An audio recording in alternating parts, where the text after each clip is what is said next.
할렐루야. 하나님의 은총과 평화가 함께 하시기를 축원합니다.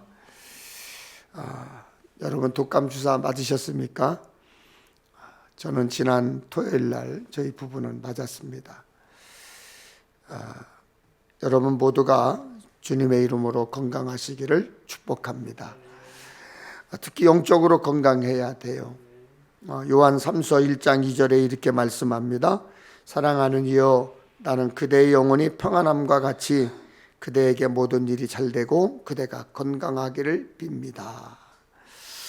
또한 하나님의 말씀에서 벗어난 계획을 세우거나 판단하지 않도록 기도해야 합니다. 죄가 무엇이죠? 헬라어로 하마르티아, 관역을 벗어나다. 하나님의 뜻과 거리가 멀다, 그런 뜻입니다. 신명기 18장 14절에 너는 내가 오늘 네게 명한 어떤 말씀들에서도 좌로나 우로나 빗나가지 말며 다른 신들을 따라가서 그들을 섬기지 말지니라. 여호수아 1장 7절에도 오직 강하고 극히 담대하여 나의 종 모세가 네게 명령한 그 율법을 다 지켜 행하고 우로나 좌로나 치우치지 말라. 그리하면 어디로 가든지 형통하리니 했습니다. 하나님의 말씀에서 벗어난 다른 길은 형통이 아닙니다. 멸망입니다. 좌측이나 우측에 속하지 말라는 것은 중간의 삶을 살아야 한다, 그 중형이 아닙니다. 회색지대, 회색 분자로 살지 말아라, 그거예요. 예수 믿는 사람들은 오직 한 길, 십자가의 길이 분명해야 될 줄로 믿습니다. 여러분 주변에 감정 표현을 잘하는 사람들이 있죠. 반대로 감정을 꾹꾹 이렇게 억누르고 참는데 익숙한 사람도 있습니다. 분노도 그렇습니다. 화나면 그때그때 바로 화내는 사람이 있는가 하면 가만히 있는 게 낫다고 여기고 감정을 꾹 누르고 추스리고 참고 사는 사람도 있습니다. 지난 주일 제가 다윗과 나발의 말씀을 전하면서 나발처럼 어리석고 미련하고 악한 사람이 되지 말자 했습니다. 나발이 어떤 사람이에요? 하나님의 은혜를 기억하지 못하고 잊어버리고 감사하지 못하고 오히려 하나님의 사람 다윗을 모욕한 사람이었습니다. 결국에 나발은 어떻게 됐죠? 하나님의 손에 의해서 죽었습니다. 나발의 뜻이 무엇이라고 그랬죠? 미련한 자라고 했습니다. 거만한 자라고 했습니다. 하나님 앞에 미련하고 또 거만하고 하나님의 사람들을 모욕하는 사람들은 결코 하나님께서 가만두지 않습니다. 그러니 여러분들도 하나님의 사람으로 당당하게 담대하게 사시기를 간절히 축복합니다. 또한 다윗의 이야기를 하면서 이런 말씀을 드렸습니다. 사울왕 때부터 산전수전 다 겪었던 다윗이 나발의 작은 모욕 하나에 분노를 참지 못하고 인생에 큰 흠을 가져올 뻔했다라는 말씀을 드렸습니다. 화는 큰 문제에서 오는 것보다 아주 사소하고 작은 일에서 옵니다. 다윗도 큰 어떤 틀에서 나발에게 화를 낸 것이 아니라 사소한 먹을거리 때문에, 배고픔 때문에 나발에게 화를 낸 것이었습니다. 여러분은 어떠십니까? 구약성경에 표현된 하나님의 성품은 꾹 참고 감정을 추스르는 분에 가깝습니다. 물론 하나님도 화를 내시고 분노하실 때도 있으셨습니다. 그러나 하나님은 본질적으로 이런 분이십니다. 우리 함께 읽을까요? 시작. 여호와라 여호와라 자비롭고 은혜롭고 노하기를 더디하고 인자와 진실이 많은 하나님이라. 아멘. 여러분 그렇게 믿으시죠? 네. 하나님은 쉽게 분노하지 않으시는 분, 노하기를 더디하시는 분. 아멘. 참으시는 분이십니다. 그러므로 하나님께서 화를 내신다면 그건 진짜 화가 난 거예요. 하나님께서 진짜 화가 나신 거예요. 그냥 찔러보기식 위협이 아니라 심하게 분노하셨다는 뜻입니다.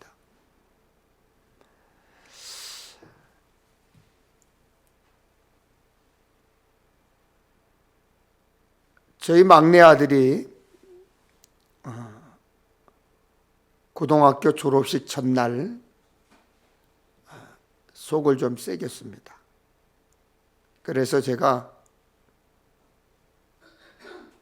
마음에 없이 너 나가 그랬습니다. 그 속으로는 아빠 잘못했어요. 다시는 그러지 않을게요. 그걸 기대했는데 이놈이 진짜로 문을 탁 열더니 나가는 거예요. 그래서 밖에 있겠거니 하고 저희 집사람 보고 좀 나가보라 그랬더니 진짜 없어졌어요. 그래서 그날 다음날 졸업식이니까 저희 집사람하고 저하고 이 교회 주변과 함께 평택 시내를 밤새도록 회짓고 다녔어요. PC방이란 PC방을 다 뒤지고 편의점이란 편의점은 다 뒤졌는데도 못 찾았어요.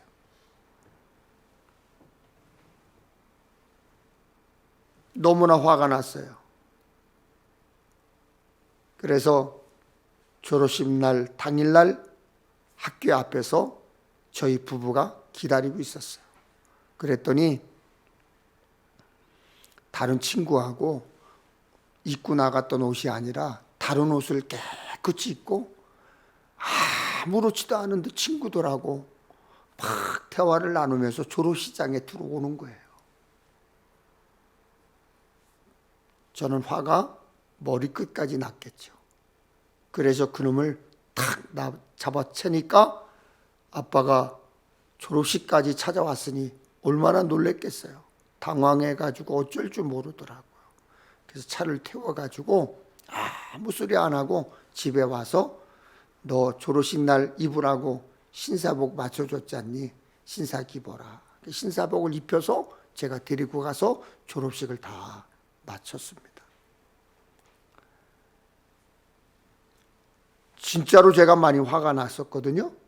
근데 졸업식이 다 끝날 때까지 제가 참고 또 참고 또 참고 그 화를 눌렀습니다. 진짜 화가 난 거예요. 오늘 보면 17절에 이런 표현이 있습니다. 그럴지라도 여호와의 진노가 돌아서지 아니하며 그의 손이 여전히 퍼져 있으리라. 이사야가 활동하던 시대에 하나님은 이스라엘 백성들 곧 에브라임과 사마리아 주민들에게 굉장히 화가 나셨습니다. 장정들을 더 이상 기뻐하지 않겠다, 동정하지 않겠다, 고아와 가부들마저 궁일이 여기지 않겠다, 이렇게 선언하신 거예요. 하나님이 그렇게 분노하신 이유가 있었습니다. 같이 한번 읽어요. 시작. 이 백성이 모두 경건하지 아니하며 악을 행하며 모든 입으로 명령되이 말하니. 이 백성이 모두 경건하지 아니하며 악을 행하며 모든 입으로 망령된 말을 했다. 여러분, 어느 가수가 이런 노래를 했어요. 말한 대로 된다 라는 노래를 했어요. 근데 사실은 그 가수도 크리스찬이에요. 우리나라에 예전에 말에 그런 말이 있어요. 입살이 고살이라는 말이 있어요. 말한 대로 되는 거예요. 어떤 사람들은 아주 축복된 말을 하고 소망의 말을 하고 사랑의 말을 합니다. 근데 어떤 사람들은 아주 저주의 말을 하고 실패의 말을 하고 비만하고 비난하고. 다시 한번 읽을까요? 시작. 이 백성이 모두 경건하지 아니하며 악을 행하며 모든 입으로 망령되이 말하네. 이스라엘은 경건함을 잃었어요. 악을 행했어요. 입술로는 무슨 말을 했어요? 망령된 말을 했습니다. 이스라엘이 그렇게 된 데는 이런 사람들이 책임이 있었어요. 본문 14절과 15절입니다. 그러므로 여호와께서 하루 사이에 이스라엘 중에서 머리와 꼬리와 종려나무 가지와 갈대를 끊으시리니 그 머리는 곧 장로와 존귀한 자요 그 꼬리는 곧 거짓말을 가르치는 선지자라. 이스라엘 중에서 머리와 꼬리라고 했습니다. 다시 말해 백성들 앞에서 이끌어야 할 장로와 지도자들입니다. 그리고 뒤에서 밀어주어야 할 선지자들을 하나님께서 끊으시겠다. 하나님께서 거짓말을 가르치는 그들과 더 이상 관계하지 않겠다. 연결하지 않겠다. 그거예요. 그러자 그 여파는 누구에게 미치겠어요? 그 가르침을 들었던 백성들에게 미치겠죠. 백성을 인도하는 자가 그들을 미혹하니 인도를 받는 자들이 멸망을 당하는도다. 백성을 이끄는 장로들과 선지자들이 잘못된 말씀, 잘못된 행동으로 백성들을 가르치자 그들의 인도를 받는 자들이 멸망당할 상황에 처하게 된 거예요. 무섭죠? 두렵죠? 저는 말씀을 준비하면서 수백 번, 수천 번 다짐을 했어요. 말씀을 바르게 가르치자. 이 말씀을 준비하면서 계속 되새김직으로 고백한 거예요. 말씀을 바르게 가르치자. 힘들어도 바르게 가르치자. 어려워도 바르게 가르치자. 듣기 싫어도 바르게 가르치자.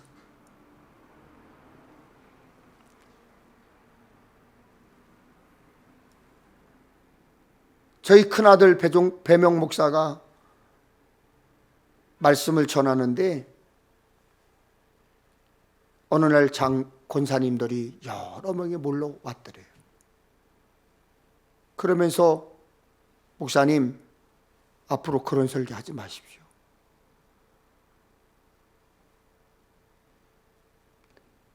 (127년) 된 교회 역사에 목사님처럼 설교를 안 한 목사님들이 없습니다. 그런데 변하는 게 없었습니다. 변하지 않았습니다. 우리 그 말씀 다 알고 있습니다. 그러면서 그 설교를 하지 말라고 하더래요. 얼마나 답답했는지 저한테 와서 울면서 고백하는 거예요. 그래도 해야 된다. 쉬운 목회하지 말아라. 교인들이 원하는 목회하지 말아라. 교인들이 원하는 설교하지 말아라. 그렇게 제가 권면을 했어요. 그리고 나서 1년이라는 시간이 흘렀어요. 그때 찾아왔던 그 권사님들이 이제 35살밖에 되지 않는 어린 목사 앞에 무릎을 꿇고 목사님, 그때 제가 잘못했습니다. 회개합니다. 그렇게 고백하더라는 거예요. 그리고 그분들이 먼저 말씀의 삶을 살려고 노력하고 그렇게 실천하고 살고 있다는 이야기를 들었습니다. 여러분, 하나님의 말씀은 옳고 그름이 아니에요. 하나님의 말씀은 하나님의 말씀으로서의 생명이 있는 것이고 하나님의 말씀으로서의 역사가 나타나는 것입니다. 우리나라에 복음이 전해진 것은 19세기 말부터 20세기 초에 미국과 유럽에서 온 선교사들을 통해서 전해졌습니다. 그 중에서도 미국은 우리나라에 가장 많은 선교사들을 보냈습니다. 우리 교회가 속한 감리교회도 미국 감리교회 선교사들을 위해서 세워졌습니다. 그래서 지금도 한국 감리교회와 미국 감리교회가 아주 긴밀한 유대 관계를 맺고 연결하고 있습니다. 교류도 많이 하고 있습니다. 그래서 한국이든 미국이든 과거의 교회든 현재의 교회든 모든 교회는 성경 말씀을 따라 성경 말씀을 기준 삼아 신앙생활해야 하고 믿음을 가질 수 있도록 가르쳐야 하는 것입니다. 또한 말씀을 듣고 배운 성도들은 여러분은 성경 말씀대로 살려고 노력해야 하고 성경이 금하는 일은 금하고 피해야 합니다. 그것은 당연한 일이죠. 말씀을 놓고 옳다 그르다 가부를 물을 필요가 없는 것입니다. 옳고 그름을 판단할 필요도 없는 것입니다. 레위기 18장에 보면 하나님은 이스라엘 장정들에게 말씀하셨습니다. 너는 여자와 동침함 같이 남자와 동침하지 말라. 이는 가증한 일이니라. 쉬운 성경은 이렇게 번역되어 있습니다. 너희는 여자와 함께 눕듯이 남자와 함께 눕지 말라. 그것은 문란한 죄이다. 새번역 성경은 너는 여자와 교합하듯 남자와 교합하면 안 된다. 그것은 망측한 짓이다. 메시지 성경은 여자하고 하듯이 남자와 동침하지 마라. 그것은 역겨운 짓이다. 하나님은 남자가 남자와 동침하는 것을 금하셨습니다. 여자와 여자도 마찬가지죠. 하나님은 이를 가증한 일, 역겨운 짓이라고 분명하게 말씀하고 있습니다. 가증이 뭡니까? 괘씸하고 얄미운 일, 문란한 죄, 망측한 짓, 역겨운 짓을 말하는 거예요. 동성간에 동침하는 사람이 있다는 것은 그 시대가 그 지역이 얼마나 악한지를 드러내는 표현이었습니다. 아브라함의 조카 롯은 소돔에 살았죠. 어느 날 하나님이 보낸 천사가 사람의 모습으로 롯을 찾아왔습니다. 롯이 천사들을 집으로 영접하자 소돔 사람들이 소문을 듣고 롯의 집을 찾아와 롯을 부르고 그에게 이르되 오늘 밤에 내게 온 사람들이 어디 있느냐 이끌어내라. 우리가 그들을 상관하리라 했습니다. 다시 말하면 성관계를 맺겠다 하는 것입니다. 메시지 성경에는 우리가 그들과 재미 좀 봐야겠소 이렇게 번역되어 있습니다. 하나님의 천사들은 남성적 존재로 여겨졌기 때문에 소돔 사람들은 집단적인 동성 성관계를 요구했던 것입니다. 그런 소돔 사람들에게 롯이 말하죠. 청하노니 내 형제들아 이런 악을 행하지 말라. 다시 말하면 소돔 사람들의 행동은 악이었습니다. 아주 더러운 악독이었습니다. 결국 하나님은 악이 만연한 소돔을 어떻게 하셨습니까? 멸망시키셨습니다. 이스라엘이 두 개의 왕국으로 나눠졌죠. 북이스라엘과 남유다로 나누어 있을 때 왕들 중에는 선한 왕들도 있었고요. 악한 왕들도 있었습니다. 성경은 선한 왕을 이렇게 기록했습니다. 열왕기상 15장 11절 12절에 이 아사가 그의 조상 다윗같이 여호와 보시기에 정직하게 행하여 남색하는 자를 그 땅에서 쫓아내고 그의 조상들이 지은 모든 우상을 없앴다고 했습니다. 하나님 보시기에 정직했던 왕 아사는 우상을 없앰과 동시에 남색하는 자를 쫓아냈습니다. 반면에 르호보암 시대는 달랐습니다. 악하다 평가되는 시대에는 남색하는 이들이 많았습니다. 열왕기상 14장 22절 24절에 보면 유다가 여호와 보시기에 악을 행하되 그 땅에 또 남색하는 자가 있었다 그랬습니다. 여러분, 하나님은 태초의 사람 아담에게도 분명히 말씀했어요. 이러므로 남자가 부모를 떠나 그의 아내와 합하여 둘이 한 몸을 이룰지로다. 아담에게 누가 있었어요? 아내 하와가 있었어요. 여자가 있었어요.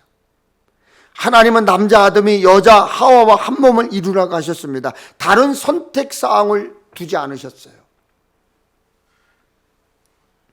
이런 성경의 가르침에 따라 우리에게 복음을 전해준 미국 연합감리교회, 여러분들이 잘 아시죠? UMC는 전통적으로 동성애를 금하고 동성 간의 결혼을 반대해 왔습니다.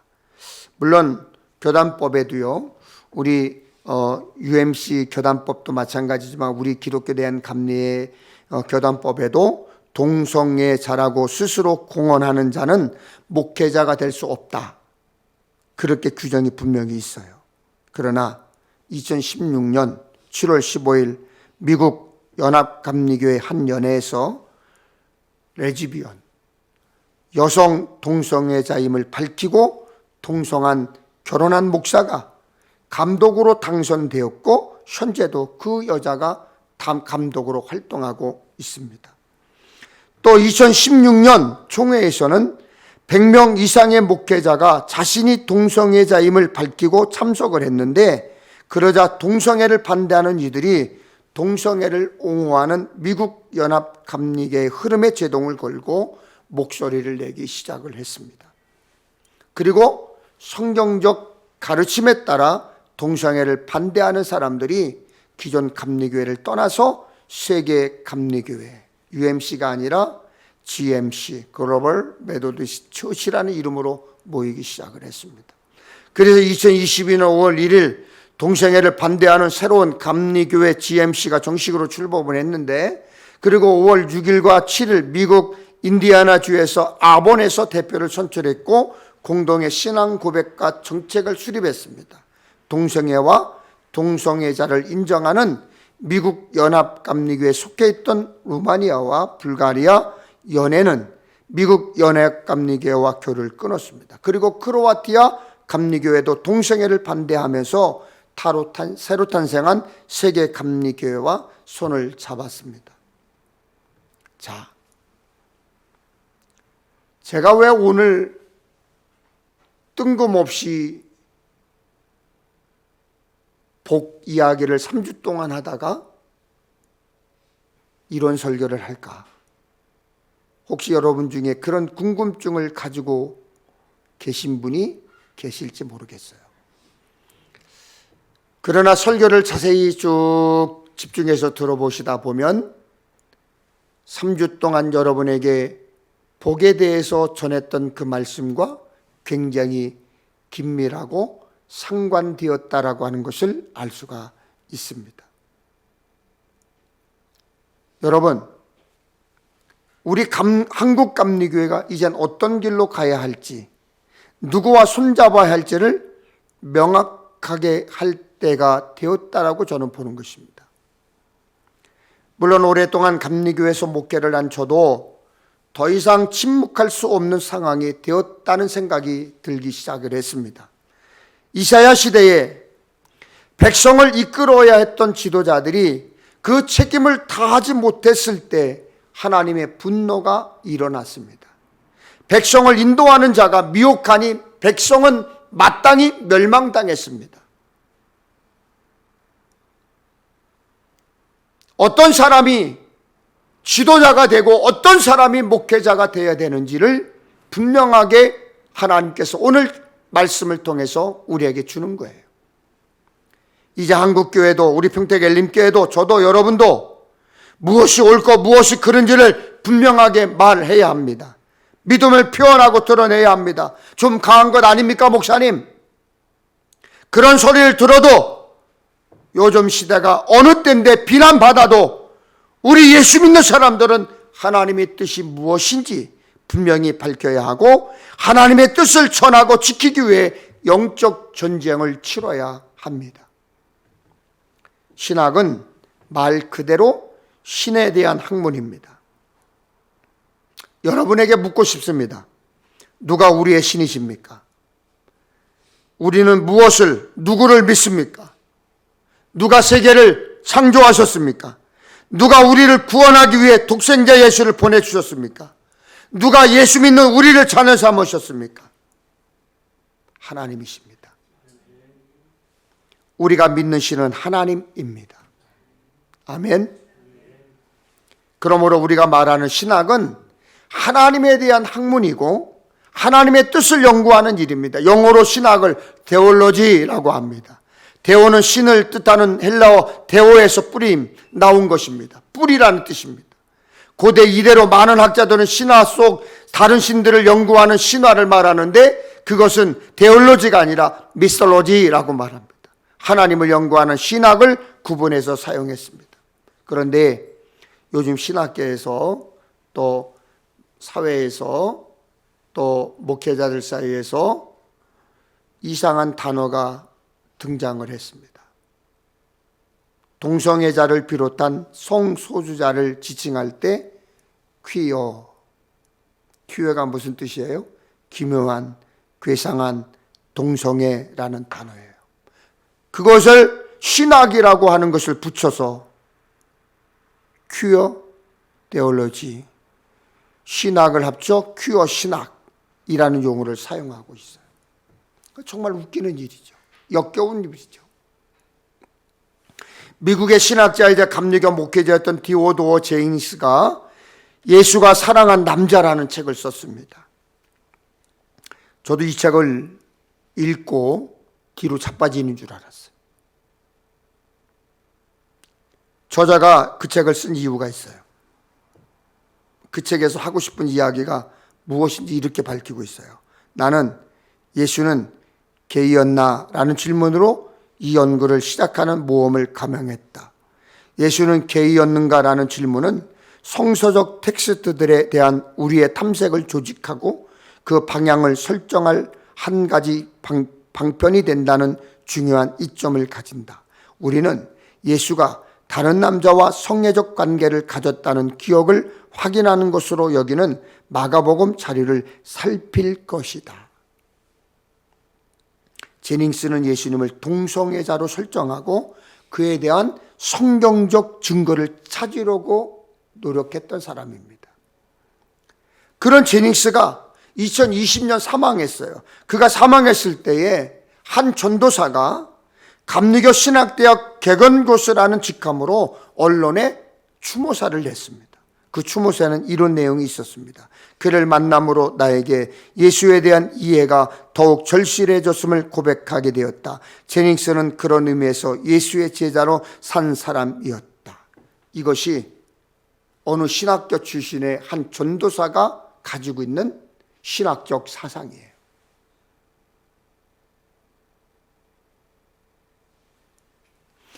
예수님을 동성애자로 여겼던 사람, 예수님의 제자였다고 표현한 사람을 추모한 그 감리교 전도사는 퀴어 성서 강독 세미나와 퀴어 신학 아카데미의 강사로 활동하기도 했습니다.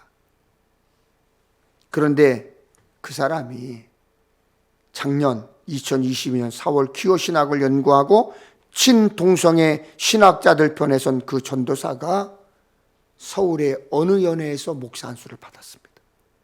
참 기가 막힐 노릇이죠.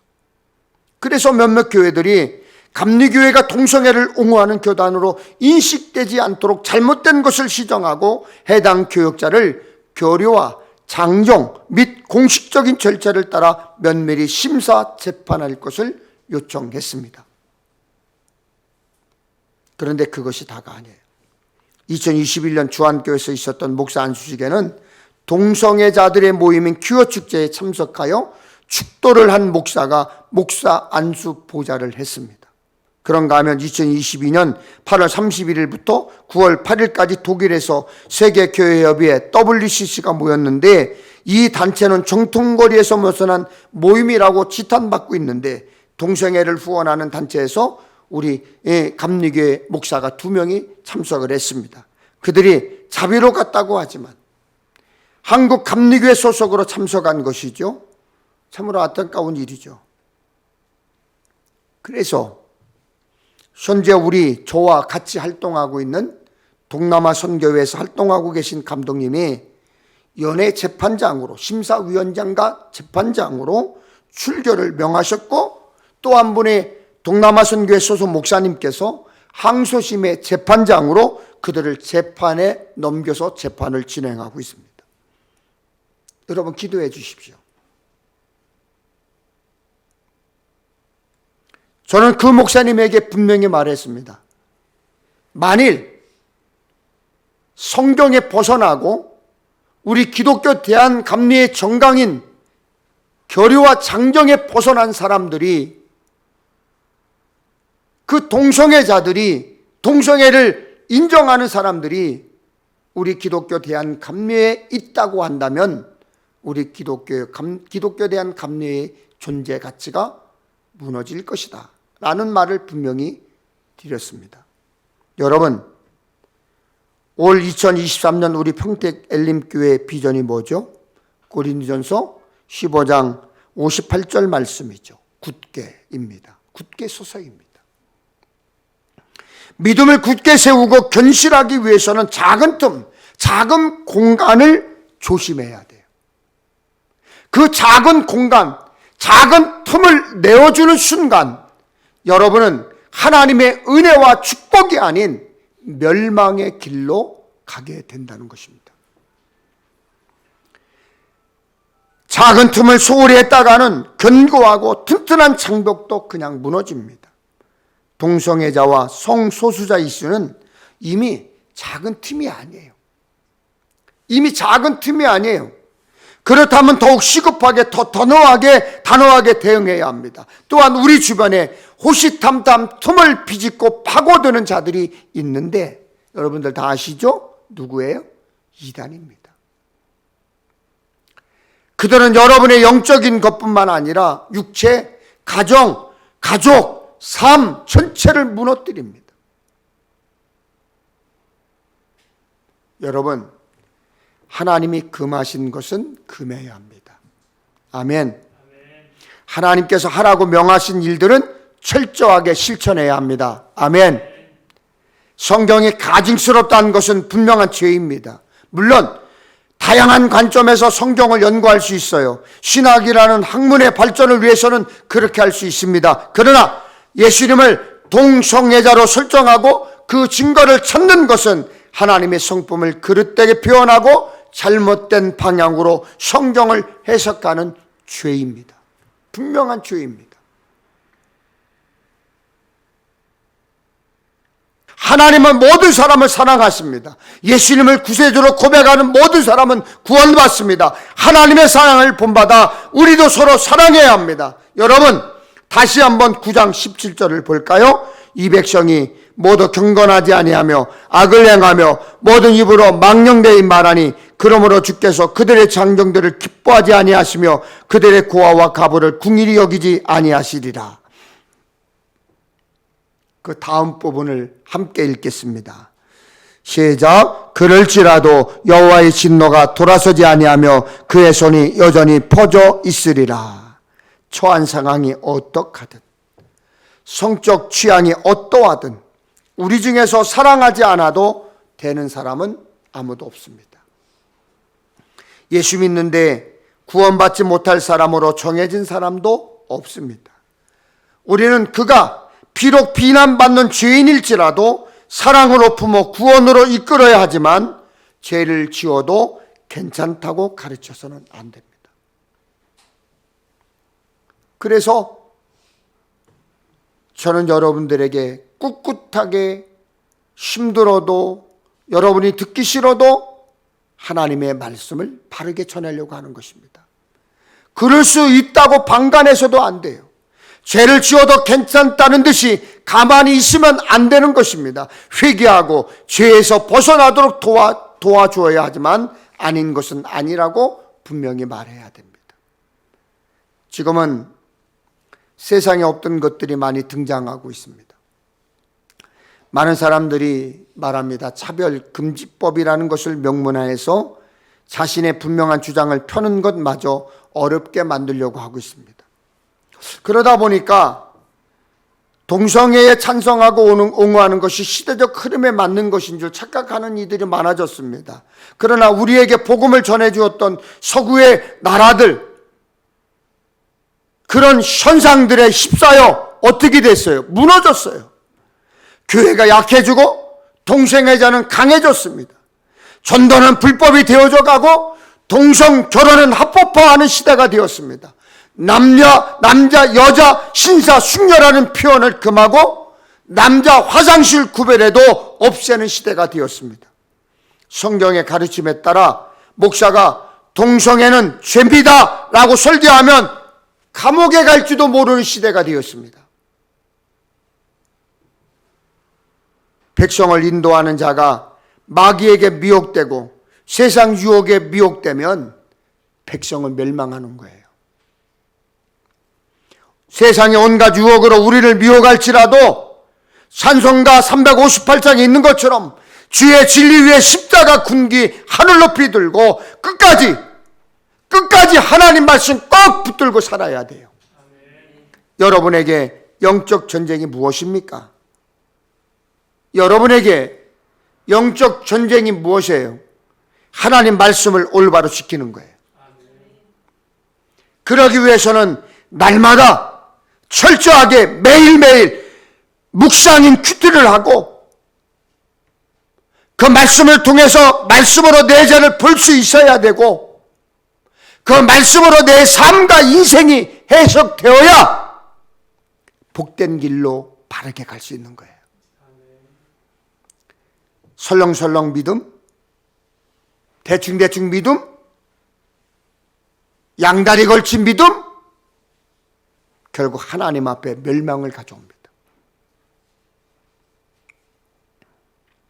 우리는 굳게 서서 우리 교회를 굳게 신앙을 바로 세우고 지켜야 합니다. 가정에서 일터에서 미혹되지 마십시오. 유행에 휩쓸리지 마십시오. 이렇게 하는 게 대세, 그 말에 속지 마십시오. 세상 대세에 속아 교회가 무너지고 가정이 무너지고 내 영혼이 죽어가는 것 여러분 아십니까? 하나님이 무엇이라 말씀하시는지, 하나님이 무엇을 기뻐하시는지 성경 말씀을 근거로, 성경 말씀을 기준으로 하나님의 뜻과 하나님의 마음을 헤아리며 흔들리지 않는 굳게 선 믿음으로 승리하시기를 주님의 이름으로 축원합니다. 축원합니다. 우리